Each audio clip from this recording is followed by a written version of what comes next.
La nuit de la crise, c'est 4 heures, 4 jours, une situation de crise qui s'envenime et qui explose au 4e jour. Notre objectif en tant que journaliste pour cette communication de crise, c'est vraiment de se contenter des faits et uniquement des faits, comme si on était une agence de presse. Donc on va faire des contenus, ce qu'on appelle urgents.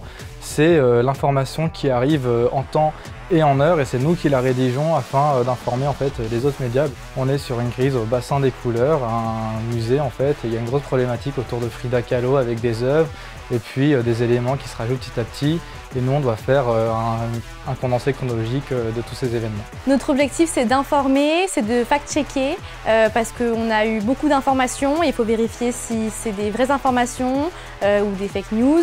Aussi communiquer entre nous pour pas répéter la même chose ou poser les mêmes questions. Ça nous apprend beaucoup aussi à gérer la crise, les tensions, le fait que tout est très rapide et qu'il faut être concentré du début à la fin. Ils ont parfaitement répondu aux attentes en sachant que les premières attentes qu'on a sont la qualité de l'écriture et le dynamisme et la volonté justement de travailler en rythme avec dynamisme.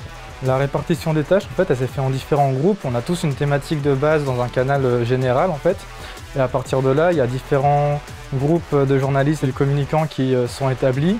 Il y a 130 élèves de l'école de communication et la promotion FJ2, donc une trentaine d'élèves. J'ai pris beaucoup de plaisir parce qu'on est dans un cadre de travail en conditions réelles, on est dans quelque chose d'excitant avec des étudiants qui sont motivés et qui ont envie de bien faire et qui s'amusent dans des conditions réelles avec des étudiants en communication.